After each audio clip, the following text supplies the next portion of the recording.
ಯಾರೊಬ್ಬರೂ ಕೂಡ ಶಿವಧನುಸ್ಸನ್ನು ಅಣು ಮಾತ್ರವೂ ಅಲುಗಾಡಿಸಲು ಸಾಧ್ಯವಾಗಲಿಲ್ಲವಲ್ಲ. ಹೀಗಾದರೆ ಇದನ್ನು ಎತ್ತುವವರು ಯಾರು? ಸಹೋದರಿಯ ಮದುವೆ ಯಾರೊಂದಿಗೆ?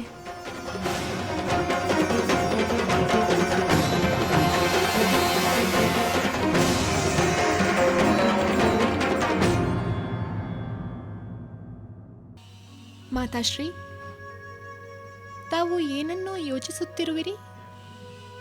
ನನಗೆ ಕತೆ ಹೇಳುವುದಿಲ್ಲವೇ? ಹೇಳುತ್ತೇನೆ ಸೀತೆ, ಹೇಳುತ್ತೇನೆ. ಆದರೆ ಸ್ವಯಂವರಕ್ಕೆ ಬಂದ ರಾಜಕುಮಾರರೆಲ್ಲ ಆ ಶಿವಧನಸ್ಸನ್ನು ಎತ್ತಲೂ ಕೂಡ ಆಗದೆ ವಿಫಲವಾಗುತ್ತಿರುವುದರ ಬಗ್ಗೆ ಯೋಚಿಸುತ್ತಿದ್ದೆ.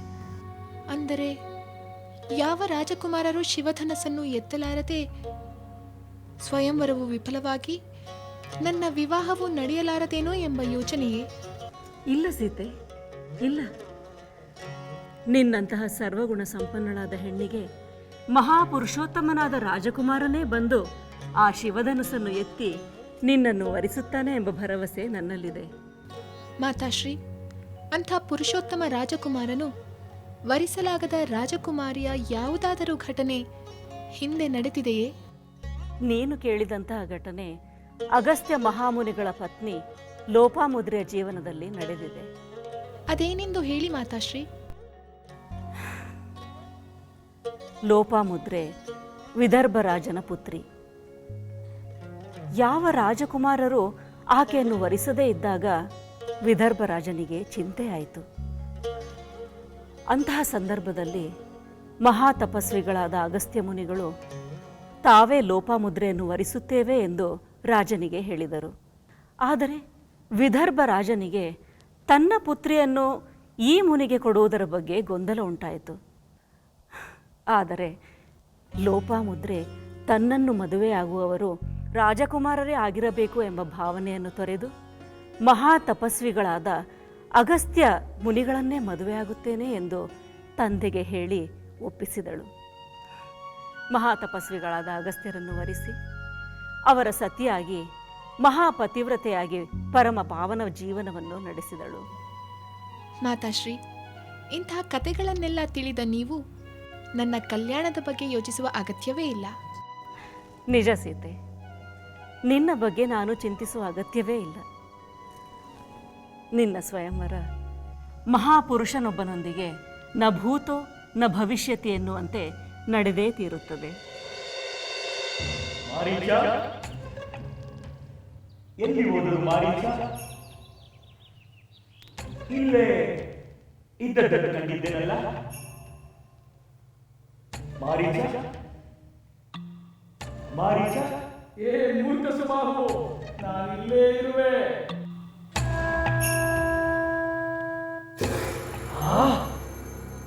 ಆಹಾ, ಮಾರೀಚ ಮಾಯಾರೂಪ, ಧಾರಿಣಿಯರು ಮಹಾ ನಿಸ್ಸೀಮ. ಈ ನಿಮ್ಮ ಮಹಾಶಕ್ತಿಯನ್ನು ವಿಶ್ವಾಮಿತ್ರರು ಯಜ್ಞ ಸಂರಕ್ಷಣೆಗಾಗಿ ತಂದಿರುವ ಬಾಲಕರ ಮುಂದೆ ಪ್ರದರ್ಶಿಸಿ. ವಿಶ್ವಾಮಿತ್ರರ ಜೊತೆ ಬಂದ ಆ ಬಾಲಕರು ಯಜ್ಞ ರಕ್ಷಣೆಗೆ ನಿಂತಿದ್ದಾರೆ. ಅವರನ್ನು ಸರ್ವನಾಶ ಮಾಡಲೇಬೇಕು.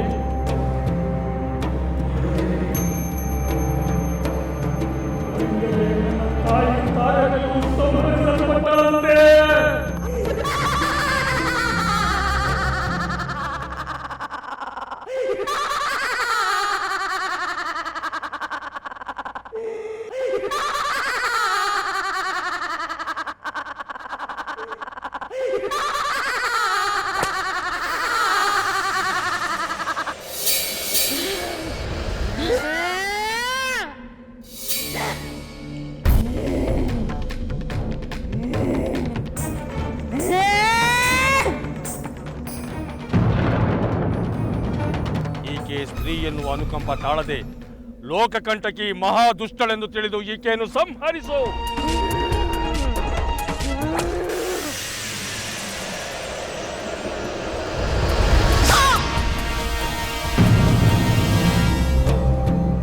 ಸಮಾಧಾನ ಮಾಡಿಕೊ ಮಾರೀಚ. ಸ್ವಾಮಿ ಕಾರ್ಯ ಸ್ವಕಾರ್ಯವೆಂಬಂತೆ ಯಜ್ಞವನ್ನು ನಾಶ ಮಾಡುವುದರ ಜೊತೆಗೆ ಆ ಬಾಲಕರನ್ನು ಸಂಹಾರ ಮಾಡಿಬಿಡೋಣ. ಅದಕ್ಕೂ ಮುನ್ನ ಈ ವಿಚಾರವನ್ನು ನಮ್ಮ ಪ್ರಭು ಲಂಕೇಶ್ವರರಿಗೆ ತಿಳಿಸೋಣ. ಹಾಗೇ ಮಾಡೋಣ. ರಾವಣೇಶ್ವರರಿಗೆ ಜಯವಾಗಲಿ, ರಾವಣೇಶ್ವರಿಗೆ ಜಯವಾಗಲಿ. ಪ್ರಭು ಲಂಕಾಧೀಶ್ವರ, ಅನಾಹುತವಾಯಿತು, ಅನಾಹುತವಾಯಿತು. ಸಾಕು ಮಾಡು ನಿನ್ನ ಪ್ರಲಾಪವನ್ನು. ಈ ರಾವಣನಿಗೆ ಶರಣಾದವರಿಗೆ ಹಿತವೇ ಹೊರತು ಅನಾಹುತವಾಗುವುದಿಲ್ಲ. ಮಾರೀಚ, ನೀನೇಕೆ ಮೌನದಿಂದಿರುವೆ? ಏನಾಯಿತು? ನಾವು ನಾಶ ಮಾಡಿದ್ದ ಯಜ್ಞವನ್ನು ವಿಶ್ವಾಮಿತ್ರರು ಪುನರಾರಂಭಿಸಿ ಆ ಯಜ್ಞ ರಕ್ಷಣೆಗೆ ಅಯೋಧ್ಯೆಯಿಂದ ಇಬ್ಬರು ಬಾಲಕರನ್ನು ಕರೆತಂದಿದ್ದಾರೆ ಪ್ರಭು. ಅದು ತಿಳಿದಿರುವ ವಿಷಯವೇ. ಅಯೋಧ್ಯೆಯ ಬಾಲಕರಿಬ್ಬರು ಯಜ್ಞ ರಕ್ಷಣೆಗೆ ಬಂದರೆ ಅನಾಹುತವಾಗುವುದೇ? ಮಾರೀಚ, ಸುಬಾಹು, ಮತಿಭ್ರಾಂತರಾದಂತೆ ಮಾತನಾಡಬೇಡಿ. ಬಾಲಕರಿಬ್ಬರು ಬಂದರೆ ವೀರಭದ್ರನೇ ಬಂದಂತೆ ಆತಂಕಗೊಂಡಿರುವರೇಕೆ?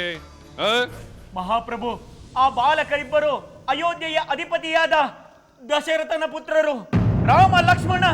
ರಾಮ ಲಕ್ಷ್ಮಣರು ದಶರಥನ ಪುತ್ರರೇ, ಅಯೋಧ್ಯೆಯ ಅರಸು ಕುಮಾರರು. ಅವರಿನ್ನು ಬಾಲಕರು. ನೀವು ಏ ರಾವಣನ ಬಂಟರಾಗಿ ಅರಸು ಕುಮಾರರು ಕೌಶಿಕನ ಯಜ್ಞ ರಕ್ಷಣೆಗೆ ಬಂದರೆ ಚಿಂತೆಯಿಂದ ನನ್ನ ಮುಂದೆ ಬಂದು ನಿಂತಿರುವಿರಲ್ಲ. ನಾಚಿಕೆಗೇಡು, ನಾಚಿಕೆಗೇಡು. ಪ್ರಭು ಲಂಕಾಧೀಶ್ವರ, ಆ ರಾಮನು ತಾಟಕವನದಲ್ಲಿ ಅಪ್ರತಿಮ ಬಲಶಾಲಿಯಾದ ಮಾರೀಚನ ತಾಯಿ ತಾಟಕಿಯನ್ನು ಸಂಹಾರ ಮಾಡಿದನು.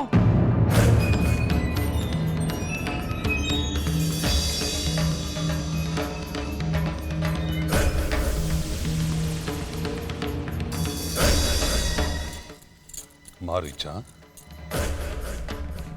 ಆ ಬಾಲರಾಮನು ನಿನ್ನ ತಾಯಿ ತಾಟಕಿಯನ್ನು ಸಂಹಾರ ಮಾಡಿದನೆ. ಹೌದು ಪ್ರಭು. ಆದ್ದರಿಂದಲೇ ಅವನು ಸಾಮಾನ್ಯನಲ್ಲವೆಂದು ನಾನು ನಿಮಗೆ ಹೇಳಿದ್ದು. ಅದಕ್ಕಾಗಿಯೇ ಇರಬೇಕು ಆ ವಿಶ್ವಾಮಿತ್ರರು ಯಜ್ಞ ರಕ್ಷಣೆಗೆ ಆ ರಾಮನನ್ನೇ ಕರೆತಂದಿರುವುದು.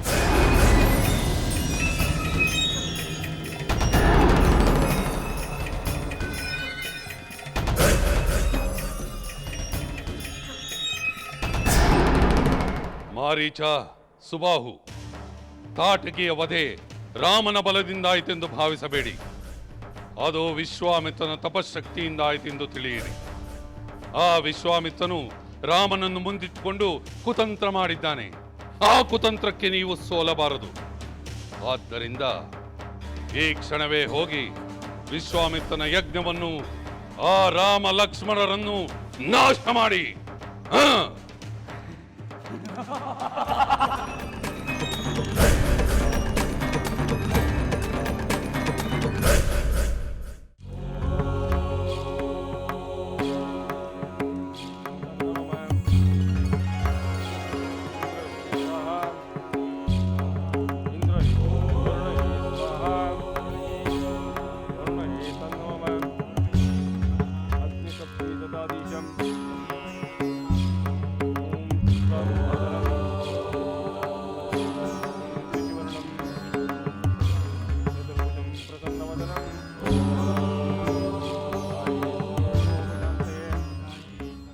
ಸಹೋದರ, ವಿಶ್ವಾಮಿತ್ರ ಮಹರ್ಷಿಗಳು ಯಜ್ಞವನ್ನು ಆರಂಭಿಸಿ 6 ದಿನಗಳಾದವು.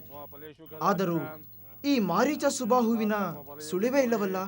ಲಕ್ಷ್ಮಣ, ಹಾಗೆಂದುಕೊಂಡು ಕ್ಷಣ ಮಾತ್ರವೂ ಎಚ್ಚರ ತಪ್ಪಲು ಸಾಧ್ಯವಿಲ್ಲ. ಆ ರಾಕ್ಷಸರು ಕುತಂತ್ರಿಗಳು, ಮಾಯಾವಿಗಳು. ನಮ್ಮ ದಿಕ್ಕು ತಪ್ಪಿಸಿ ನಮ್ಮ ಮೇಲೆ ಆಕ್ರಮಣ ಮಾಡುವ ಸಂಚನ್ನು ಮಾಡುವವರೂ ಆಗಿರಬಹುದು. ಈ ಯಜ್ಞ ಮುಗಿಯುವ ಹಂತದಲ್ಲಿ ವಿಘ್ನ ಮಾಡಿದರೂ ಸಹ ಯಜ್ಞ ಫಲಪ್ರದವಾಗುವುದಿಲ್ಲ. ನಿಜ ಸಹೋದರ.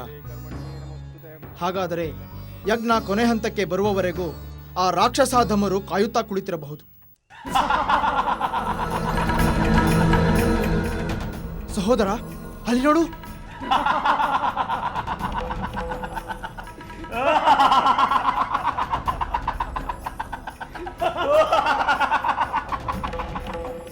ಲಕ್ಷ್ಮಣ, ಈ ಮಾರೀಚನ ಮೇಲೆ ನಾನು ಮಾನವಾಸ್ತ್ರವನ್ನು ಪ್ರಯೋಗಿಸುವೆ.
ಸಹೋದರಿ ಸಹೋದರಿ,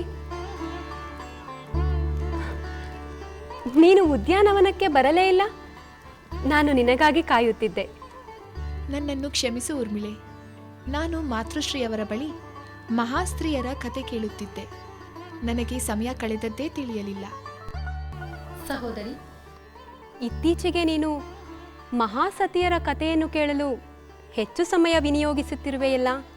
ಊರ್ಮಿಳೆ, ನಾವು ಬಾಲ್ಯದಲ್ಲಿ ಆಟ ಪಾಠಗಳಿಗೆ ಹೆಚ್ಚು ಸಮಯ ಕಳೆದ ಹಾಗೆ ನಾವು ಮುಂದೆ ಪತಿಯ ಗೃಹಕ್ಕೆ ಸೇರಬೇಕಾಗಿರುವುದರಿಂದ ಸತಿಯ ಹಾಗೆ ನಿರ್ವಹಿಸಬೇಕಾದ ಜವಾಬ್ದಾರಿಗಳನ್ನು ಕುರಿತು ತಿಳುವಳಿಕೆ ಪಡೆಯಬೇಕು ಅಲ್ಲವೇ? ಸಹೋದರಿ, ಹಾಗಾದರೆ ನೀನು ಮಹಾಸತಿಯರ ಕಥೆಯನ್ನು ಕೇಳಿ ಮಹಾಸತಿಯಾಗಿಯೇ ಕೀರ್ತಿ ಪಡೆಯಬೇಕೆಂದು ಸಿದ್ಧತೆ ಮಾಡಿಕೊಳ್ಳುತ್ತಿದ್ದರೆ ನಿನ್ನನ್ನು ಸತಿಯಾಗಿ ಪಡೆಯಲು ಯಾವ ಭಾಗ್ಯಶಾಲಿಯೂ ಶಿವಧನುಸ್ಸನ್ನು ಎತ್ತುವಂತಹ ಪರಾಕ್ರಮವನ್ನು ತೋರದೆ ವಿಫಲರಾಗಿ ಹೋಗುತ್ತಿದ್ದಾರಲ್ಲ?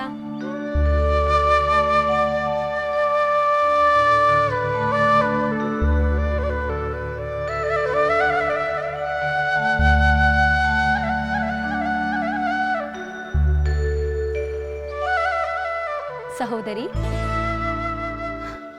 ಏನು ಯೋಚಿಸುತ್ತಿರುವೆ? ಅದು ಶಿವಧನಸ್ಸನ್ನು ಎತ್ತುವಂಥ ಮಹಾಪುರುಷೋತ್ತಮನು ಈ ಮಿಥಿಲಾ ನಗರಕ್ಕೆ ಬಂದೇ ಬರುತ್ತಾನೆ ಎಂಬ ಭರವಸೆ ನನಗಿದೆ.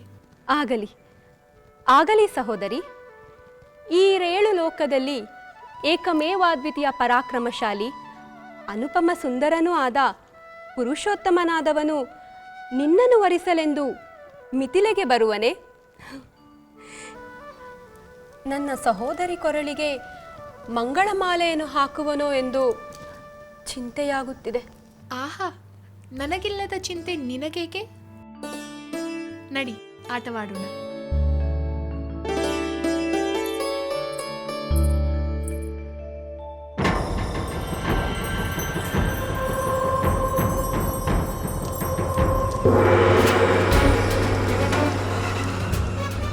ನಿಲ್ಲು ಸುಬಾಹು, ನಿಲ್ಲು. ದುಡುಕಬೇಡ. ರಾಮ ಲಕ್ಷ್ಮಣರು ಬಾಲಕರೇ ಆದರೂ ಸಾಮಾನ್ಯರಲ್ಲ. ರಾಮ ಪ್ರಯೋಗಿಸಿದ ಮಾನವಾಸ್ತ್ರದಿಂದ ನಾನು ಬದುಕುಳಿದಿರುವುದೇ ಆಶ್ಚರ್ಯಕರ. ನನ್ನ ಅನುಭವವನ್ನು ನೋಡಿಯೂ ನೀನು ಆ ಯಜ್ಞಕುಂಡವನ್ನು ನಾಶಪಡಿಸಲು ಹೋದರೆ ರಾಮ ಇನ್ನಷ್ಟು ಸಿಟ್ಟುಕೊಂಡು ನಿನ್ನನ್ನು ಕೊಲ್ಲಲು ಮುಂದಾಗಬಹುದು. ಆದ್ದರಿಂದ ನೀನು ಆ ಯಜ್ಞಕುಂಡವನ್ನು ನಾಶಪಡಿಸಲು ಹೋಗುವುದು ಬೇಡ. ಇಲ್ಲ, ಸಾಧ್ಯವೇ ಇಲ್ಲ. ನಾನು ಹೋಗದಿದ್ದರೆ, ಯಜ್ಞವನ್ನು ನಾಶ ಮಾಡದಿದ್ದರೆ ನನ್ನ ಪ್ರಭುಗಳಾದ ಲಂಕಾಧೀಶ್ವರರ ಆಜ್ಞೆಯನ್ನು ಉಲ್ಲಂಘಿಸಿದಂತಾಗುತ್ತದೆ. ನಾನು ಈಗಲೇ ಹೋಗಿ ವಿಶ್ವಾಮಿತ್ರರ ಯಜ್ಞವನ್ನು ನಾಶ ಮಾಡಿಯೇ ತಿರುತ್ತೇನೆ. ಬೇಡ ಸುಬಾಹು, ಬೇಡ. ನನ್ನ ಮಾತನ್ನು ಕೇಳು. ಪ್ರಭುವಿನ ಮಾತಿಗೆ ತಲೆ ಕೊಟ್ಟು ನೀನು ಪ್ರಾಣವನ್ನು ಅರ್ಪಿಸುವಂತಾಗಬಾರದು. ಮಾರೀಚ, ನಮಗೆ ಸಕಲ ಭೋಗ ಭಾಗ್ಯಗಳನ್ನು ನೀಡಿದ ಪ್ರಭುಗಳ ಆಜ್ಞೆಯನ್ನು ಮೀರಿ ಪ್ರಾಣಕ್ಕೆ ಹೆದರಿ ಹೇಡಿಯಂತೆ ಹೋರಾಡದೆ ಸೋತು ಹೋಗುವುದಿಲ್ಲ. ಸೋತರು ಸರಿ, ಸತ್ತರು ಸರಿ. ಜಯ ಲಂಕಾಧೀಶ್ವರ. ಸುಬಾಹು, ಈ ರಾವಣನ ಮಾತನ್ನು ಯಾವಾಗ ಕೇಳಬೇಕು, ಯಾವಾಗ ಕೇಳಬಾರದು ಎಂಬುದೇ ದೊಡ್ಡ ಸಮಸ್ಯೆ.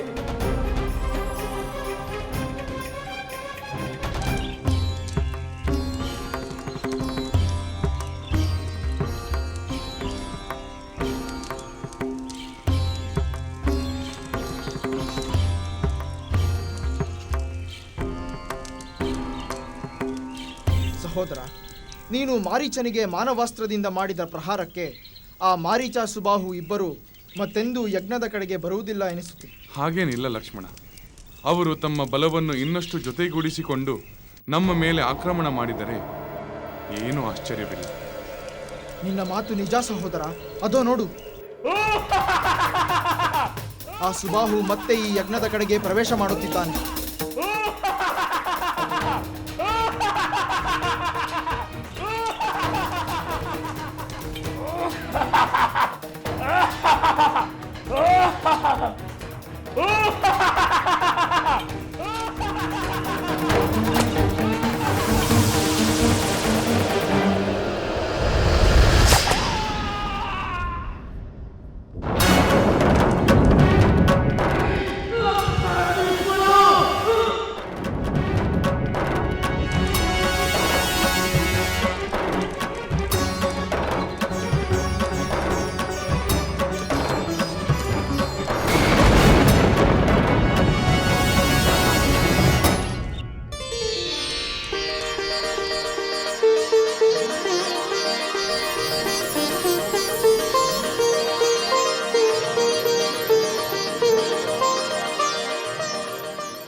ಗುರುಗಳಿಗೆ ಪ್ರಣಾಮಗಳು.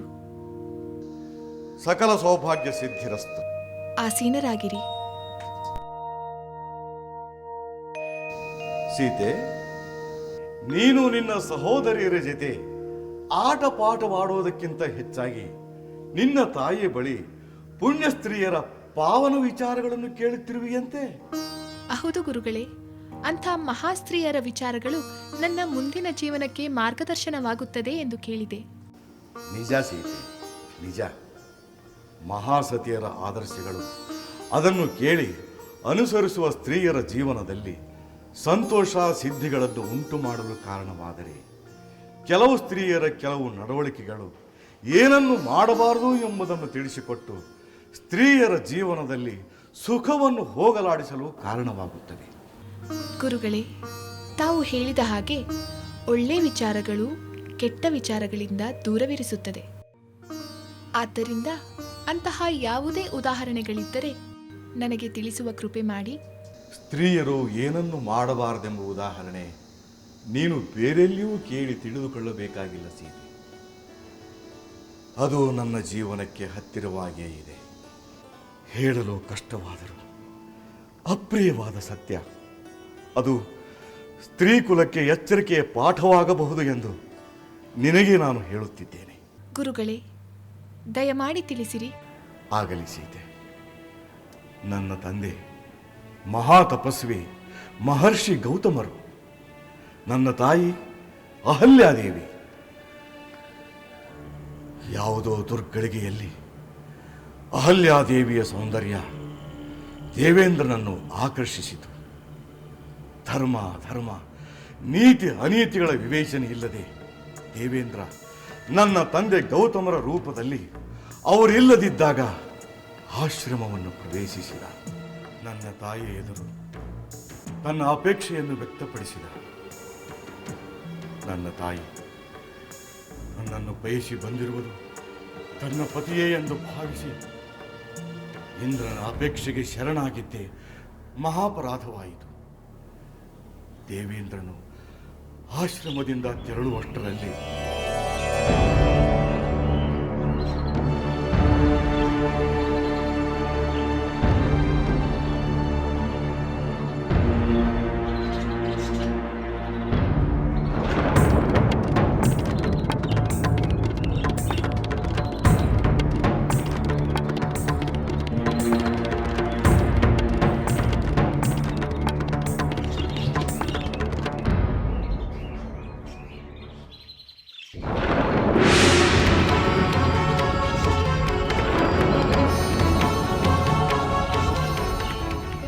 ಅಧಿಪತಿ ಎನಿಸಿ ಪರಸ್ತ್ರೀಯ ಪಾತಿವೃತ್ಯ ಹರಣ ಮಾಡಿದ ಪಾಪಿ ಇಂದ್ರ, ನಿನ್ನ ಈ ನೀಚ ಕೃತ್ಯಕ್ಕೆ ತಕ್ಕ ಶಾಸ್ತಿ ಆಗಲೇಬೇಕು.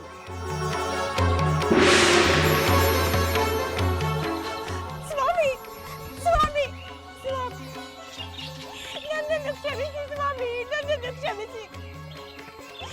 ಆ ಪಾಪಿ ದೇವೇಂದ್ರ ನಿಮ್ಮ ರೂಪದಲ್ಲಿ ಬಂದು. ಸಾಕು ಸಾಕು, ಅವನು ನನ್ನ ರೂಪದಲ್ಲೇ ಬಂದರೂ ನಿನಗೆ ಅವನ ಅಕಾಲಿಕ ಕೋರಿಕೆಯಿಂದ ಅವನು ನಾನಲ್ಲವೆಂದು ತಿಳಿಯಲಿಲ್ಲವೇ? ಅಹಲ್ಯೆ, ನೀನು ತಿಳಿದು ಆ ನೀಚನ ದುರ್ವರ್ತನೆಗೆ ಸಹಕರಿಸಿ ಘೋರ ಅಪಚಾರವನ್ನು ಮಾಡಿರುವೆ.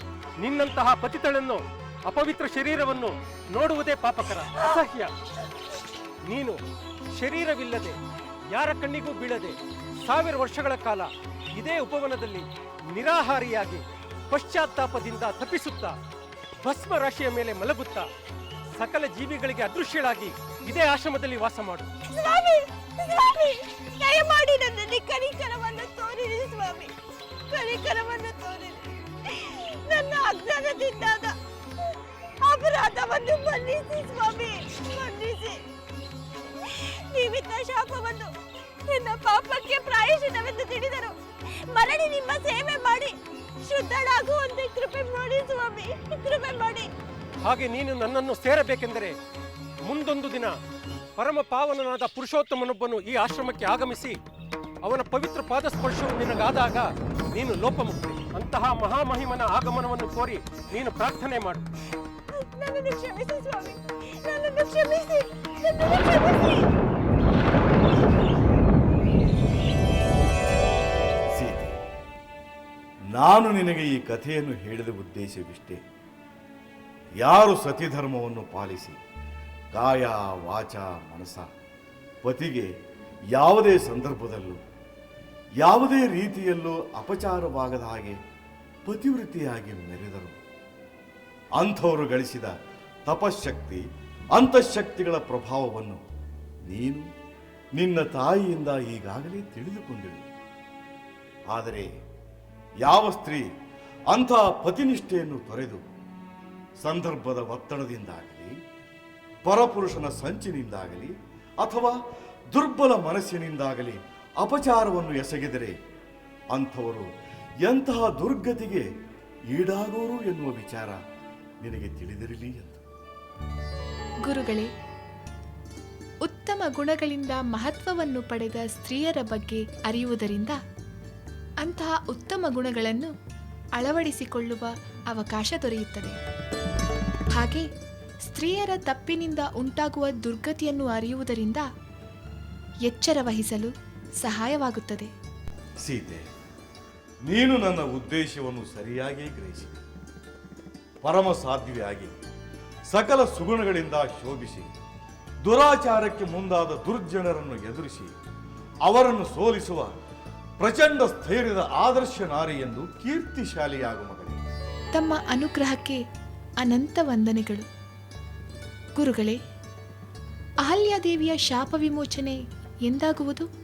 ನನ್ನ ಮಾತೆ ಶಾಪ ವಿಮೋಚನೆ ಆಗಲಿ ಎಂಬ ಮಹದಾಸೆಯಿಂದ ನನ್ನ ತಂದೆ ಉಲ್ಲೇಖಿಸಿದ ಪುಣ್ಯ ಪುರುಷನ ಆಗಮನಕ್ಕಾಗಿ ಕಾತರಿಸುತ್ತಿದ್ದೇನೆ ಮಗಳೇ. ಹೌದು ಗುರುಗಳೇ, ಅಂತಹ ದೈವ ಸ್ವರೂಪಿಯ ಆಗಮನದಿಂದ ಅಹಲ್ಯಾದೇವಿಯ ಶಾಪ ವಿಮೋಚನೆ ಆಗಲಿ ಎಂದು ನಾನು ಪ್ರಾರ್ಥಿಸುತ್ತೇನೆ.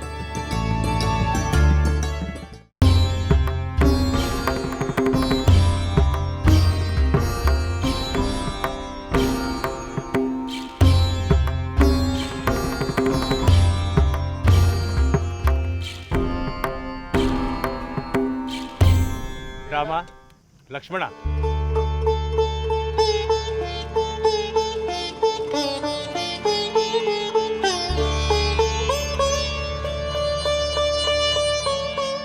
ನಾನು ಸಂಕಲ್ಪಿಸಿದ ಈ ಪರಮ ಪುಣ್ಯತರ ಯಾಗವು ನಿರಾತಂಕವಾಗಿ ನೆರವೇರಿಸಿ ಕೃತಾರ್ಥನಾಗಿದ್ದೇನೆ. ತಾವು ಗುರುವಿನ ಆಜ್ಞೆಯಂತೆ ಯಜ್ಞಕಂಟಕರನ್ನು ನಿಗ್ರಹಿಸಿ ಯಜ್ಞವು ನಿರ್ವಿಘ್ನವಾಗಿ ನೆರವೇರಲು ಸಹಕರಿಸಿದ್ದೀರಿ. ಈ ಸಿದ್ಧಾಶ್ರಮದ ಹೆಸರಿಗೆ ತಕ್ಕ ಹಾಗೆ ಇಲ್ಲಿ ಸಂಕಲ್ಪಿಸಿದ ಕಾರ್ಯವು ಸಿದ್ಧಿಸಲು ಕಾರಣಕರ್ತರೂ ಆಗಿದ್ದೀರಿ. ಗುರುಗಳೇ, ತಮ್ಮಿಂದ ನಡೆಸಲ್ಪಟ್ಟ ಈ ಮಹಾಯಾಗದಲ್ಲಿ ನಾವು ಭಾಗಿಯಾಗುವ ಅವಕಾಶವನ್ನು ನಮಗೆ ನೀಡಿ ನಮ್ಮನ್ನ ಧನ್ಯರಾಗಿಸಿದಿರಿ. ಆ ದುಷ್ಟ ರಾಕ್ಷಸರನ್ನು ಕ್ಷಣ ಮಾತ್ರದಲ್ಲಿ ಸಂಹರಿಸುವ ಶಕ್ತಿ ತಮ್ಮಲ್ಲಿಯೇ ಇದ್ದರೂ ಸಹ ನಮಗೆ ಆ ಶಕ್ತಿಯನ್ನು ಅನುಗ್ರಹಿಸಿ ಅತಿಬಲ ಮಹಾಬಲ ವಿದ್ಯೆಯನ್ನು ಉಪದೇಶಿಸಿ ದಿವ್ಯಾಸ್ತ್ರಗಳಿಂದ ಹರಸಿದ್ದೀರಿ. ಈ ತಮ್ಮ ಕರುಣೆಯ ಬಲವೇ ನಮ್ಮಿಂದ ರಾಕ್ಷಸ ಸಂಹಾರ ಮಾಡುವಂತೆ ಮಾಡಿತು. ಮಹಾಮುನಿಗಳೇ, ನಿಮ್ಮಿಂದ ಪುಣ್ಯಕರವಾದ ಯಜ್ಞ ಕಾರ್ಯದಲ್ಲಿ ದಿವ್ಯ ಸನ್ನಿಧಾನದ ದರ್ಶನವು ಹಾಗೂ ಸಹೋದರನ ದುಷ್ಟ ನಿಗ್ರಹದ ಕಾರ್ಯದಲ್ಲಿ ನನ್ನ ಪಾಲ್ಗೊಳ್ಳುವಿಕೆಯೂ ಸಾಧ್ಯವಾಯಿತು. ರಾಜಕುಮಾರರೇ, ರಾಕ್ಷಸರನ್ನು ದಮನ ಮಾಡುವ ಪರಾಕ್ರಮದ ಜೊತೆಗೆ ಋಷಿಮುನಿಗಳನ್ನೂ ಸಂತೃಪ್ತಿಗೊಳಿಸುವ ವಿನಯವನ್ನೂ ತೋರಿದ್ದೀರಿ. ಗುರುಗಳೇ, ಈ ಯಜ್ಞ ಕಾರ್ಯವನ್ನು ಪೂರ್ಣಗೊಳಿಸಲು ಕಾರಣರಾದ ರಾಜಕುಮಾರರಿಗೆ ಮಿಥಿಲಾನಗರದಲ್ಲಿ ನಡೆಯುತ್ತಿರುವ ಯಜ್ಞದಂತಹ ಪುಣ್ಯ ಕಾರ್ಯವನ್ನು ಹಾಗೂ ಭೂಮಿಯು ಕಂಡ ಮಹಾಪರಾಕ್ರಮಿಗಳನ್ನೇ ಸೋತು ಶರಣಾಗುವಂತೆ ಮಾಡುವಂತಹ ಶಿವಧನುಸ್ಸನ್ನು ಎದೆಯೇರಿಸಲು ಪ್ರೋತ್ಸಾಹಿಸಬಹುದಲ್ಲವೇ? ರಾಮ, ಲಕ್ಷ್ಮಣ, ಮಹಾಮುನಿಗಳ ಅಪೇಕ್ಷೆಗೆ ತಮ್ಮ ಅಭಿಪ್ರಾಯ? ಗುರುವರ್ಯ, ಯಜ್ಞ ಕಾರ್ಯದ ನಂತರ ತಮ್ಮ ಆದೇಶಕ್ಕೆ ನಾವು ಕಾತುರದಿಂದ ಕಾಯುತ್ತಿದ್ದೇವೆ. ತಾವು ನಮ್ಮನ್ನು ಮತ್ತೊಂದು ಪುಣ್ಯ ಸನ್ನಿಧಾನಕ್ಕೆ ಕರೆದೊಯ್ಯಲು ಅಪೇಕ್ಷೆ ಪಟ್ಟಿರುವುದಕ್ಕೆ ನಾವು ಆನಂದ ಪಡುತ್ತೇವೆ. ಮಹರ್ಷಿಗಳೇ, ಶಿವಧನಸ್ಸು ಮಿಥಿಲಾ ನಗರದಲ್ಲಿ ಇರುವ ವಿಚಾರವನ್ನು ತಿಳಿದು ನಮಗೆ ಕುತೂಹಲವಾಗುತ್ತಿದೆ. ಅದರ ಮಹಿಮೆಯನ್ನು ತಿಳಿಯುವ ಹಂಬಲವೂ ಆಗುತ್ತಿದೆ. ನಿಮ್ಮ ಕುತೂಹಲವನ್ನು ತಣಿಸಲು ಶಿವಧನಸ್ಸಿನ ವಿಚಾರವನ್ನು ತಿಳಿಸುತ್ತೇನೆ. ಹಿಂದೆ ದಕ್ಷಯಜ್ಞದ ಕಾಲದಲ್ಲಿ ವಿಶ್ವಕರ್ಮನಿಂದ ನಿರ್ಮಿತಗೊಂಡ ಆ ಶಿವಧನಸ್ಸನ್ನೇ ಬಳಸಿ ಪರಶಿವನು ಯುದ್ಧ ಮಾಡಿದ್ದರು. ತದನಂತರದಲ್ಲಿ ದೇವರಾತನೆಂಬ ಮಿಥಿಲಾಪತಿಗೆ ಪರಶಿವನಿಂದಲೇ ಆ ಶಿವಧನಸ್ಸು ನೀಡಲ್ಪಟ್ಟಿತು. ದೇವರಾತನ ವಂಶದಲ್ಲಿ ಜನಿಸಿದ ಜನಕ ಮಹಾರಾಜ ಯಾಗವೊಂದನ್ನು ಮಾಡಿ ದೇವತೆಗಳನ್ನು ಸಂತೃಪ್ತಿಗೊಳಿಸಿದ್ದನು. ಸಂತೃಪ್ತಿಗೊಂಡ ದೇವತೆಗಳು ಯಜ್ಞ ಮಂಟಪದಲ್ಲೇ ಆ ಶಿವಧನಸ್ಸನ್ನು ಜನಕ ಮಹಾರಾಜನಿಗೆ ಬಹುಮಾನ ರೂಪದಲ್ಲಿ ನೀಡಿದ್ದರು. ಆ ಮಹಾಧನಸ್ಸಿನ ಶೀಂಜನಿಯನ್ನು ಎಳೆದು ಕಟ್ಟಲು ದೇವ ದಾನವ ಮಾನವ ರೂಪದ ರಾಕ್ಷಸರಲ್ಲಿ ಯಾರೂ ಸಮರ್ಥರಿಲ್ಲ.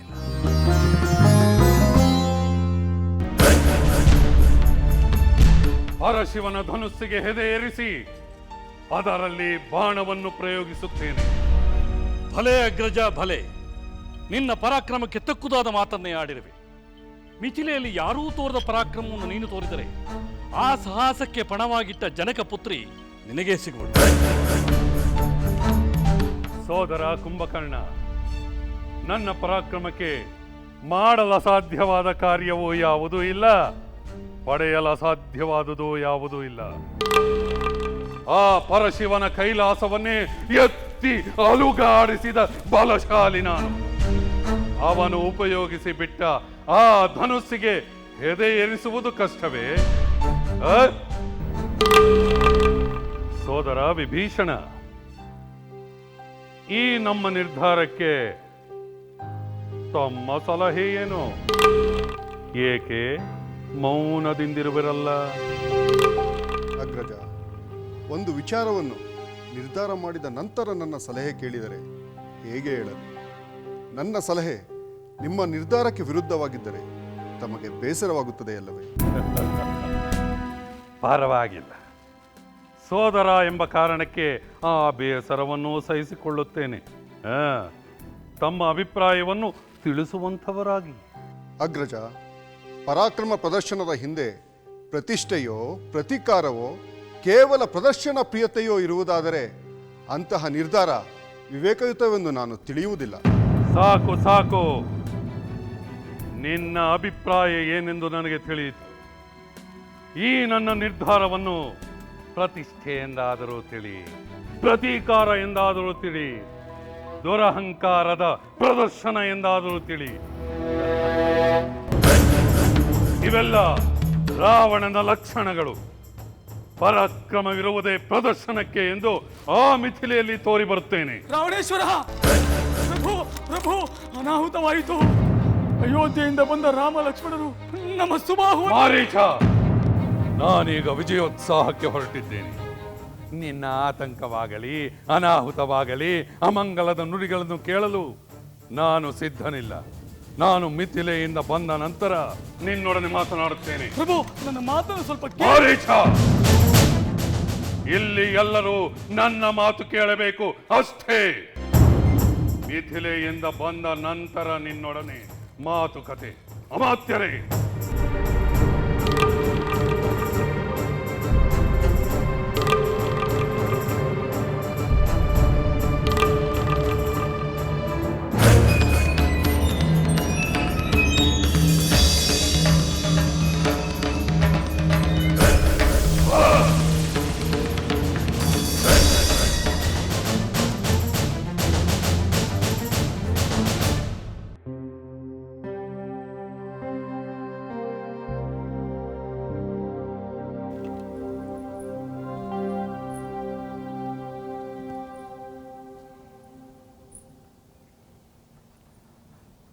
ಪ್ರಭು, ತಾವು ಯಾವುದೋ ಗಹನವಾದ ಆಲೋಚನೆಯಲ್ಲಿ ಇರುವಂತಿದೆ.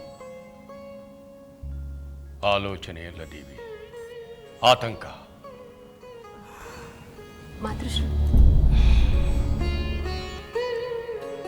ಪ್ರಭು, ತಮ್ಮ ಮನಸ್ಸಿನಲ್ಲಿರುವ ಆತಂಕವೇನೆಂದು ತಿಳಿದರೆ ನಾನು ಅದರ ಪರಿಹಾರಕ್ಕೆ ಯೋಚಿಸಬಹುದು. ಇದು ಆಲೋಚನೆಯಿಂದ ಪರಿಹಾರವಾಗುವ ಆತಂಕವಲ್ಲ ದೇವಿ. ಅಪ್ರಿಯನಾದ ವ್ಯಕ್ತಿಯೊಬ್ಬ ಸ್ವಯಂವರಕ್ಕೆ ಆಗಮಿಸುತ್ತಾ ಇರುವುದರಿಂದ ಮಹಾ ಅಪಾಯವೊಂದು ಅರಮನೆಯ ದ್ವಾರದಲ್ಲಿ ಕಾದು ಕುಳಿತಿರುವಂತೆ ಭಾಸವಾಗುತ್ತದೆ. ಪ್ರಭು, ಸ್ವಯಂವರಕ್ಕೆ ಆಗಮಿಸುವ ಅಂತಹ ಅಪಾಯಕಾರಿ ವ್ಯಕ್ತಿ ಯಾರೆಂದು ಕೇಳಬಹುದೇ? ಈಗಾಗಲೇ ಅನೇಕ ದುರ್ವರ್ತನೆಗಳಿಂದ ದೇವತೆಗಳಲ್ಲಿ ದ್ವೇಷವನ್ನು, ಮಹಾವಿಷ್ಣುವಿನಲ್ಲಿ ವೈರತ್ವವನ್ನು, ಮುನಿಜನರಲ್ಲಿ ಕೋಪತಾಪಗಳನ್ನು ಉಂಟು ಮಾಡಿರುವ ಲಂಕಾಧಿಪತಿ ರಾವಣೇಶ್ವರನು ಶಿವಧನಸ್ಸನ್ನು ಎತ್ತಿ ಸ್ವಯಂವರದಲ್ಲಿ ಗೆಲ್ಲಲೇಬೇಕೆಂಬ ಛಲದಿಂದ ಮಿಥಿಲೆಗೆ ಆಗಮಿಸುತ್ತಾ ಇರುವ ವಿಚಾರವನ್ನು ನಮ್ಮ ಚಾರರು ತಿಳಿಸಿರುತ್ತಾರೆ. ಅವನೇನಾದರೂ ಶಿವಧನಸ್ಸನ್ನು ಎತ್ತಿ ಹೆದೆ ಏರಿಸಿದನೆಂದರೆ ಎಂಥ ಅನರ್ಥವಾಗಬಹುದೆಂದು ಒಮ್ಮೆ ಆಲೋಚಿಸಿ ನೋಡು. ಹೌದು ಪ್ರಭು, ಆ ರಾವಣನೇನಾದರೂ ಸ್ವಯಂವರವನ್ನು ಗೆದ್ದರೆ ನಾವು ಅನನ್ಯವಾಗಿ ಕಾಪಾಡಿದ ಅಪರೂಪದ ರತ್ನವನ್ನು ಅಗ್ನಿಗೆ ಆಹುತಿ ನೀಡಿದಂತಾಗುತ್ತದೆ ಅಲ್ಲವೇ? ನಿಜ ದೇವಿ, ನಿಜ. ದೇವಸುಂದರಿ ರಂಭೆ ವಿಚಾರದಲ್ಲಿ ರಾವಣನು ತೋರಿದ ಅಪಚಾರ, ಮಹಾಮಾತೆ ಪಾರ್ವತಿ ದೇವಿಯ ಬಗ್ಗೆ ರಾವಣನು ತೋರಿದ ದುರ್ವರ್ತನೆ, ವೇದವತಿ ಅಗ್ನಿ ಪ್ರವೇಶ ಮಾಡಲು ರಾವಣನೇ ಕಾರಣ ಎಂಬ ವಿಚಾರವನ್ನು ಮಹಾಮುನಿ ನಾರದ ಮಹರ್ಷಿಗಳು ತಿಳಿಸಿದ ಮೇಲಂತೂ ಅವನ ಆಗಮನ ಅತ್ಯಂತ ಆಘಾತಕಾರಿಯಾದುದು ಎಂಬುದು ನಿನಗೆ ಅನ್ನಿಸುವುದಿಲ್ಲವೇ? ಊರ್ಮಿಳೆ, ನೀನು ಹೇಳುವ ವಿಷಯ ಏನೇ ಇದ್ದರೂ ಒಂದೆರಡು ದಿನಗಳ ನಂತರ ತಿಳಿಸು. ಈಗ ನೀನು ತರ ಆಗಲಿ ಮಾತೃಶ್ರೀ.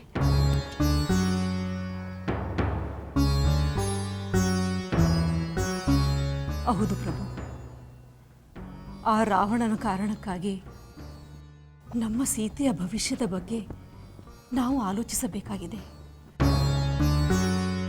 ಪ್ರಭು, ಆ ರಾವಣ ಇಲ್ಲಿಗೆ ಬರುವ ಮುನ್ನವೇ ನಾವು ಸ್ವಯಂವರವನ್ನು ರದ್ದುಗೊಳಿಸಿದರೆ? ಇಲ್ಲ ದೇವಿ, ಆಗ ರಾವಣನು ಮತ್ತಷ್ಟು ಕೆರಳಬಹುದು. ತನ್ನ ವರಬಲ ಸೈನ್ಯ ಬಲದಿಂದ ನಮ್ಮ ಮೇಲೆ ದಂಡೆತ್ತಿ ಬಂದರೂ ಆಶ್ಚರ್ಯವೇ. ಅದೇ ನನಗೆ ಚಿಂತೆಯಾಗಿದೆ.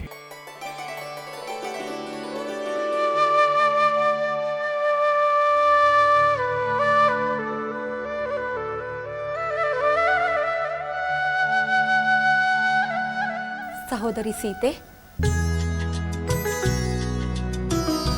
ಇದೇನಿದು?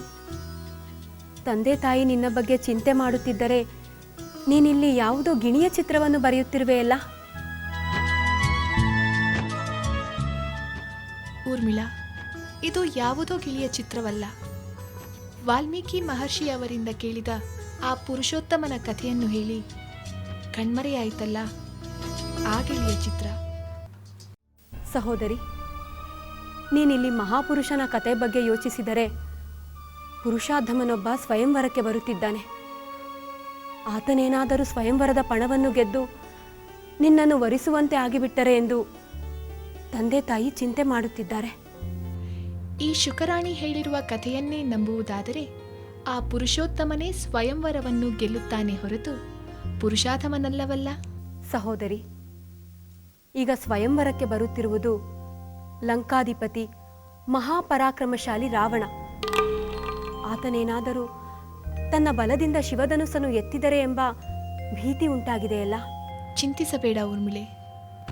ಯಾವುದು ಆಗಬೇಕೆಂದು ಪೂರ್ವ ನಿರ್ಧಾರಿತವಾಗಿದೆಯೋ ಅದನ್ನು ತಪ್ಪಿಸಲು ಸಾಧ್ಯವಿಲ್ಲ. ಒಳ್ಳೆಯದನ್ನು ನಿರೀಕ್ಷಿಸಬೇಕು, ಕೆಟ್ಟದ್ದನ್ನು ಎದುರಿಸಲು ಸಿದ್ಧರಾಗಿರಬೇಕು. ಸಹೋದರಿ, ನಿನ್ನ ಮನಸ್ಥೈರ್ಯ ಎಲ್ಲರಿಗೂ ಬರುವುದು ಕಷ್ಟ.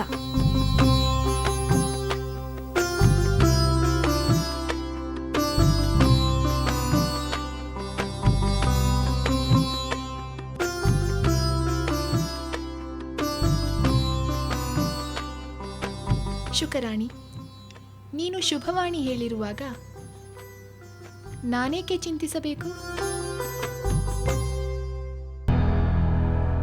ಪ್ರಭುಗಳಿಗೆ ಶುಭವಾಗಲಿ. ಗುರುವರ್ಯ, ತಮ್ಮ ಆಶೀರ್ವಾದ ಬಲದಿಂದ ಶುಭವಾಗಲೇಬೇಕು. ಆದರೆ ಅಂತಹ ಶುಭ ಕಾರ್ಯದಲ್ಲಿ ಸಂತೋಷವೂ ಸಂಭ್ರಮವೂ ತುಂಬಿರಬೇಕಲ್ಲವೇ? ಆತಂಕವೂ ಚಿಂತೆಯೂ ಇರಬಾರದಲ್ಲವೇ? ಮಹಾರಾಜ, ಶುಭವೆಂದರೆ ಸಂಭ್ರಮ, ಸಂತೋಷ. ಅದರಲ್ಲಿ ಚಿಂತೆ ಇದ್ದರೆ ಅದು ಶುಭ ಹೇಗಾಗುತ್ತದೆ?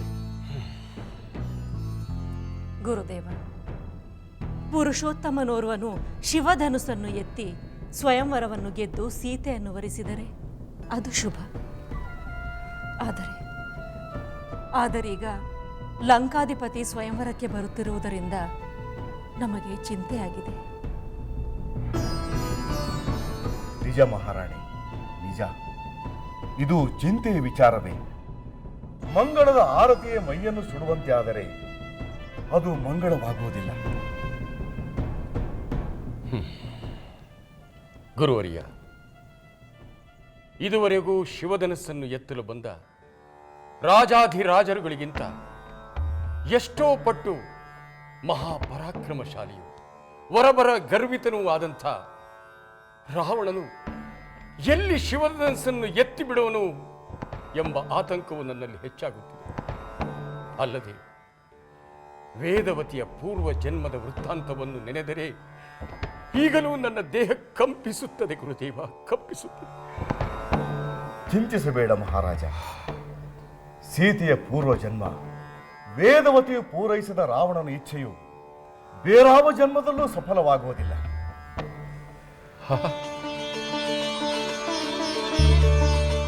ಶುಭಮಸ್ತು.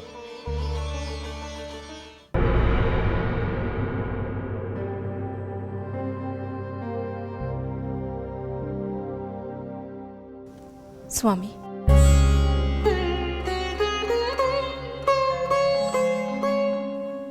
ನೀವು ವಿಶ್ವಾಮಿತ್ರರ ಸಂಗಡ ಹೋದ ರಾಮಲಕ್ಷ್ಮಣರ ಬಗ್ಗೆ ಚಿಂತಿಸುತ್ತಿರುವಿರೆ? ಸ್ವಾಮಿ, ರಾಮ ಲಕ್ಷ್ಮಣರ ವಿಚಾರವಾಗಿ ಸಿದ್ಧಾಶ್ರಮದಿಂದ ಯಾವ ಸಮಾಚಾರವೂ ಬರಲಿಲ್ಲವೇ?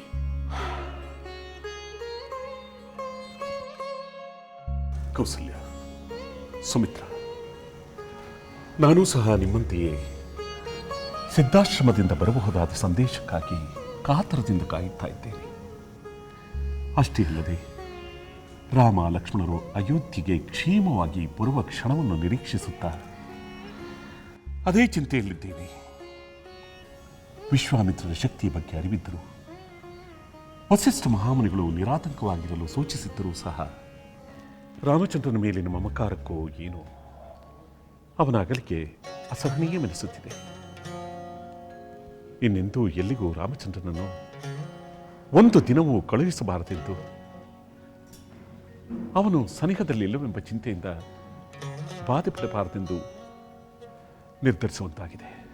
ಸ್ವಾಮಿ, ನಿಮ್ಮಂತೆಯೇ ನಮಗೂ ಕೂಡ ನಮ್ಮ ಪುತ್ರರು ನಮ್ಮ ಕಣ್ಣ ಮುಂದೆಯೇ ಇರಬೇಕೆಂಬ ಆಸೆ ಬಲವಾಗಿದೆ. ಆದರೆ ದೊರೆಯ ಆಜ್ಞೆಯನ್ನು ಪರಿಪಾಲಿಸಬೇಕಾದ ಮಕ್ಕಳನ್ನು ದೂರ ಹೋಗದಂತೆ ತಡೆಯಲು ನಮ್ಮಂಥ ಮಾತೆಯರು ಅಸಮರ್ಥರಾಗಿರುತ್ತೇವೆ. ಅಸಹಾಯಕತೆಯಿಂದ ನಮ್ಮ ಸಂಕಟವನ್ನು ನಾವು ನುಂಗಿ ಅವರವರ ಕರ್ತವ್ಯ ನಿಷ್ಠೆಗೆ ಅಡ್ಡಿಯಾಗದಂತೆ ಇದ್ದು ಬಿಡುತ್ತೇವೆ. ನಿಮ್ಮ ಮಾತು ನಿಜ. ರಾಮಚಂದ್ರನ ಅಗಲಿಕೆ ನನಗೇ ಇಷ್ಟೊಂದು ಸಂಕಟವನ್ನು ನೀಡುತ್ತಿರುವಾಗ ಮಾತೆಯರಾದ ನಿಮಗೆ ಇನ್ನೂ ಹೆಚ್ಚಿನ ಸಂಕಟ. ಮಹಾಪ್ರಭುಗಳಿಗೆ ಪ್ರಣಾಮಗಳು. ಮಹಾಪ್ರಭುಗಳಿಗೆ ಪ್ರಣಾಮಗಳು. ಮಹರ್ಷಿ ವಿಶ್ವಾಮಿತ್ರರ ಶಿಷ್ಯರೊಬ್ಬರು ಸಿದ್ಧಾಶ್ರಮದಿಂದ ತಮಗೆ ಸಂದೇಶವನ್ನು ತಂದಿದ್ದಾರೆ. ತಮ್ಮ ದರ್ಶನಕ್ಕಾಗಿ ಕಾಯುತ್ತಿದ್ದಾರೆ ಮಹಾಪ್ರಭು. ಅವರನ್ನು ಗೌರವದಿಂದ ಇಲ್ಲಿಗೆ ಕರೆತನ್ನಿ. ಸ್ವಾಮಿ, ಆಶ್ರಮದಿಂದ ಯಾವ ಸಂದೇಶ ಬಂದಿರಬಹುದು? ಶುಭ ಸಂದೇಶವೇ ಆಗಿರುತ್ತದೆ ಅಲ್ಲವೇ? ನಾವು ಅದೇ ನಿರೀಕ್ಷೆಯಲ್ಲಿದ್ದೇವೆ. ಮಹಾರಾಜರಿಗೆ ಪ್ರಣಾಮಗಳು. ಗುರುವರ್ಯರಾದ ವಿಶ್ವಾಮಿತ್ರ ಮುನಿಗಳು ತಮಗೊಂದು ಶುಭ ಸಂದೇಶ ಕಳಿಸಿದ್ದಾರೆ. ತಪೋದರರೇ, ಸಿದ್ಧಾಶ್ರಮದಿಂದ ಬರಬಹುದಾದ ಸಂದೇಶಕ್ಕಾಗಿ ನಾವು ಕಾತರದಿಂದ ಕಾಯುತ್ತಾ ಇದ್ದೇವೆ. ತಮ್ಮ ಆಗಮನ ಬಾಯಾರದವನಿಗೆ ಅಮೃತ ಸಿಕ್ಕಂತಾಯಿತು. ದಯಮಾಡಿ ಬ್ರಹ್ಮರ್ಷಿಗಳು ಕಳಿಸಿದ ಸಂದೇಶವನ್ನು ತಿಳಿಸುವ ಕೃಪೆ ಮಾಡುವಿರಾ? ಮಹಾರಾಜ, ನಿಮ್ಮ ಹಿರಿಯ ಪುತ್ರ ರಾಮಚಂದ್ರ ತನ್ನ ಅಸ್ತ್ರ ಪ್ರಯೋಗದಿಂದ ಯಜ್ಞ ವಿಘ್ನಕ್ಕೆ ಬಂದಿದ್ದ ಮಹಾಪಾತಕಿ ಮಾರೀಚನನ್ನು ಸಾಗರದೊಳಗೆ ಹೋಗಿ ಬೀಳುವಂತೆ ಮಾಡಿ ಸುಬಾಹುವನ್ನು ಸಂಹಾರ ಮಾಡಿ ವಿಶ್ವಾಮಿತ್ರ ಮಹರ್ಷಿಗಳ ಯಜ್ಞವು ನಿರ್ವಿಘ್ನವಾಗಿ ನೆರವೇರುವಂತೆ ಮಾಡಿದ್ದಾನೆ. ಆಹಾ, ಎಂತಹ ಆನಂದದಾಯಕವಾದ ಸಮಾಚಾರವನ್ನು ತಿಳಿಸಿದ್ದೀರಿ. ಕೌಸಲ್ಯ, ಸುಮಿತ್ರ, ಕೇಳಿದ್ರ? ವಿಶ್ವಾಮಿತ್ರರ ಯಜ್ಞ ನಿರ್ವಿಘ್ನವಾಗಿ ನೆರವೇರಿದಂತೆ. ಮಹಾರಾಜ, ಮಾರೀಚನ ತಾಯಿಯು ಮಹಾರಾಕ್ಷಸಿ ತಾಟಕಿಯೂ ಕೂಡ. ರಾಮಚಂದ್ರನಿಂದ ಹೊರಟ ಬಾಣಗಳಿಗೆ ಬಲಿಯಾಗಿ ತಾಟಕವನದಲ್ಲಿ ಸಂಚರಿಸುತ್ತಿದ್ದ ಮಾನವರಿಗೆ ಕಂಕಟ ತಪ್ಪಿದೆ.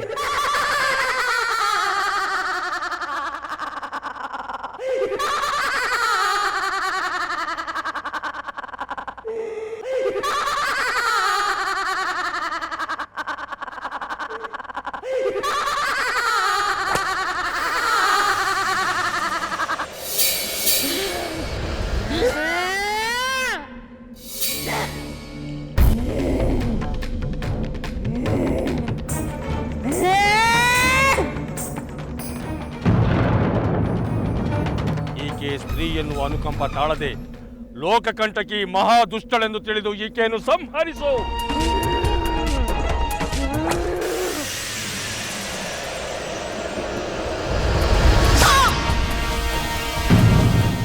ಅಬ್ಬಾ, ದುಷ್ಟರ ದಮನ, ಶಿಷ್ಟರ ರಕ್ಷಣೆ ನಮ್ಮ ಮಕ್ಕಳಿಂದ ಆಯಿತೆಂದು ಕೇಳಿ ನಮಗೆ ಮಹದಾನಂದವಾಯಿತು.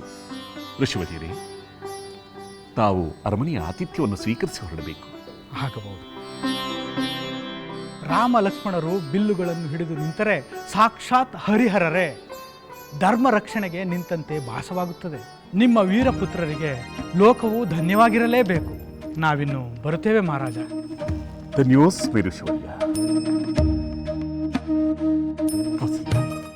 ಸುಮಿತ್ರ, ಕೇಳಿದ್ರ? ನಾವು ಬಾಲಕರೆಂದು ಆತಂಕಗೊಂಡಿದ್ದು, ಆದರೆ ಎಂತಹ ಮಹತ್ಕಾರ್ಯವನ್ನು ಮಾಡಿದ್ದಾರೆ. ಯಜ್ಞವನ್ನು ರಕ್ಷಿಸಿ ನಮ್ಮ ವಂಶದ ಕೀರ್ತಿ ಪತಾಕೆಯನ್ನು ಬೆಳಗಿಸಿದ್ದಾರೆ. ನಿಜವಾಗಿಯೂ ನೀವು ವೀರಮಾತೆಯರು, ವೀರಮಾತೆಯರು.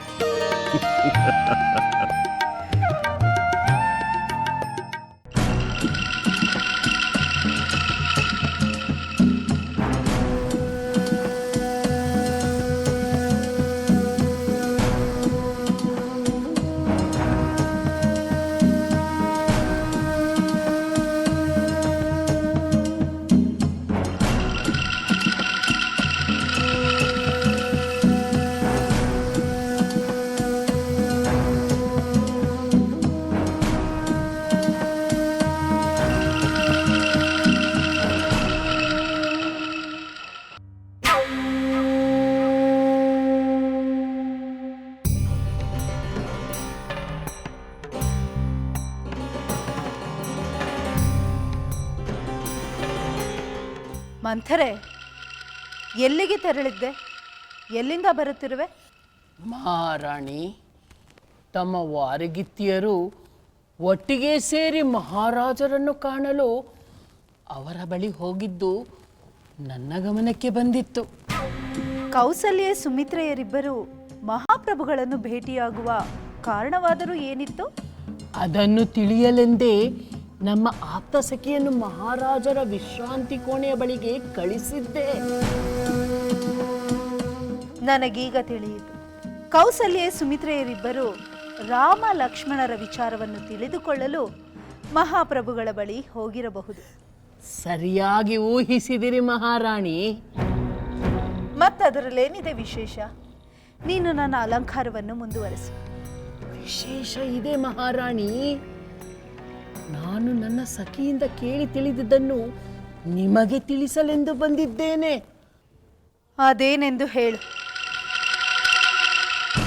ಕೌಸಲ್ಯ ಸುಮಿತ್ರೆಯರನ್ನು ಮಹಾಪ್ರಭುಗಳಿಂದ ವೀರಮಾತೆ ಎಂಬ ಅಪಾರ ಮನ್ನಣೆಗೆ ಒಳಪಟ್ಟು ಆನಂದದಿಂದ ಮೆರೆದರಲ್ಲಿ. ಏನು?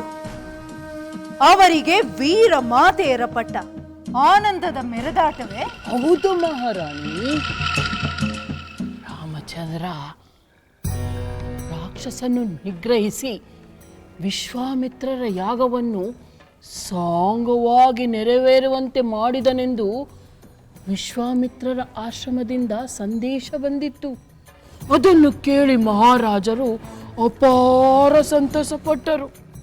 ರಾಮ ಲಕ್ಷ್ಮಣರು ಜೊತೆಯಾಗಿ ಸಾಧಿಸಿದ ಈ ಮಹತ್ ಕಾರ್ಯಕ್ಕಾಗಿ ಕೌಸಲ್ಯ ಸುಮಿತ್ರೆಯರನ್ನು ವೀರಮಾತೆಯರೆಂದು ಪ್ರಶಂಸಿಸಿದರು.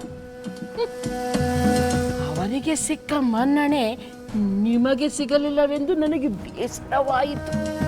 ಮಂಥರೆ, ನೀನು ಈಗ ನನಗೆ ಮನ್ನಣೆ ಸಿಗಲಿಲ್ಲವೆಂದು ಹೇಳುವುದರ ಬದಲು ಅಂದು ನನಗೂ ವಿಶ್ವಾಮಿತ್ರರೊಂದಿಗೆ ನಿನ್ನ ಮಗನನ್ನು ಕಳುಹಿಸು ಎಂದು ಹೇಳಬೇಕಾಗಿತ್ತು. ಆಗ ನೀನೇ ಬೇಡ ಎಂದು, ಈಗ ನಾನು ವೀರಮಾತೆ ಆಗಲಿಲ್ಲವೆಂದು ಬೇಸರದ ಮಾತುಗಳನ್ನಾಡುತ್ತಿರುವೆ ಅಲ್ಲ, ಇದು ಸರಿಯೇ? ಮಹಾರಾಣಿ, ಸಮಾಧಾನವಾಗಿ ನನ್ನ ಮಾತು ಕೇಳಿ. ನನ್ನ ವಿಚಾರ ಸರಿಯಾಗಿರುವುದೆಂದು ಅರ್ಥ ಮಾಡಿಕೊಳ್ಳಿ.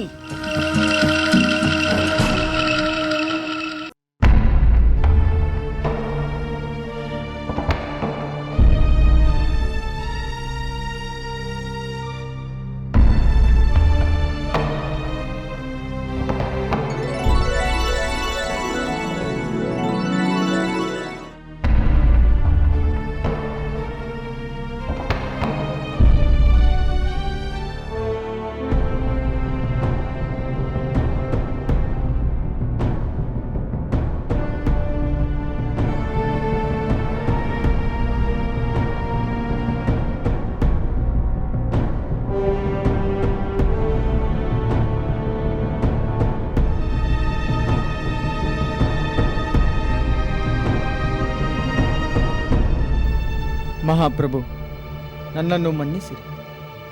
ಈ ಮಹಾಧನಸ್ಸನ್ನು ಅಲುಗಾಡಿಸಲು ನನ್ನಿಂದ ಸಾಧ್ಯವಾಗುತ್ತಿಲ್ಲ. ನಾನು ಸೋತೆ.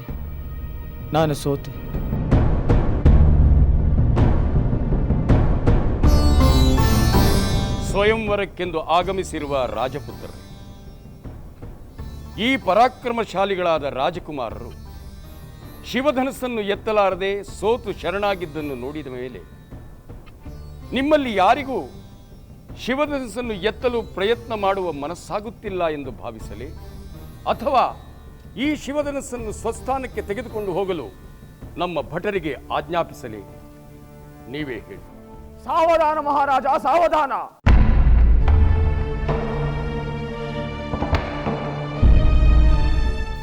ಒಂದು ಗರಿಕೆಯನ್ನು ಎತ್ತಲು ಯೋಗ್ಯತೆ ಇಲ್ಲದಂತೆ ಕಾಣುವ ಈ ದುರ್ಬಲ ರಾಜಕುಮಾರನೊಬ್ಬ ಈ ಶಿವಧನತನು ಎತ್ತಲಿಲ್ಲ ಎಂದ ಮಾತ್ರಕ್ಕೆ ಈ ಶಿವಧನತನು ಎತ್ತುವ ಪ್ರತಾಪಶಾಲಿ ಇಲ್ಲ ಎಂದು ಭಾವಿಸಿದೆಯಾ?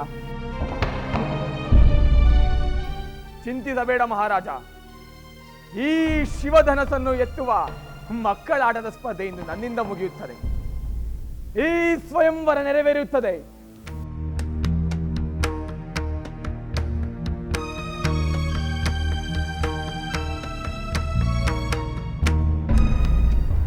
ಈ ಶಿವಧನಸ್ಸು ಯಾವ ಜಾಗ ಸೇರಿಸಬೇಕೋ ಅದು ಶಾಶ್ವತವಾಗಿ ಸೇರಿಸುತ್ತೆ. ಮಾತಿನಲ್ಲೇ ಪರಾಕ್ರಮ ಮೆರೆಯುತ್ತಿರುವ ತಮ್ಮ ಪರಿಚಯ ಈ ಸಭೆಗಾಗಲಿ, ಆಮೇಲೇನಿದ್ದರೂ ಶಿವಧನಸ್ಸನ್ನು ಎತ್ತುವ ವಿಚಾರ ನನ್ನ ಪರಿಚಯವಾಗಬೇಕೇ? ನೋಡಿರಿ, ಎಲ್ಲರೂ ನೋಡಿರಿ.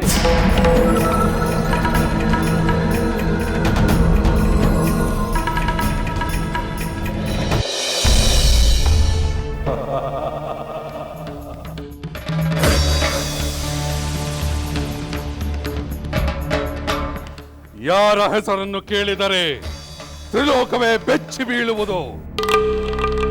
ಯಾರ ತಪಸ್ಸಿಗೆ ಮೆಚ್ಚಿ ಚತುರ್ಮುಖ ಬ್ರಹ್ಮನು ವರ ನೀಡಿದನೋ, ಯಾರು ಕೈಲಾಸ ಪರ್ವತವನ್ನೇ ಎತ್ತಿ ಅಲುಗಾಡಿಸಲು ಮುಂದಾದನೋ, ವಿಶ್ವವಸುವಿನ ಮಗ,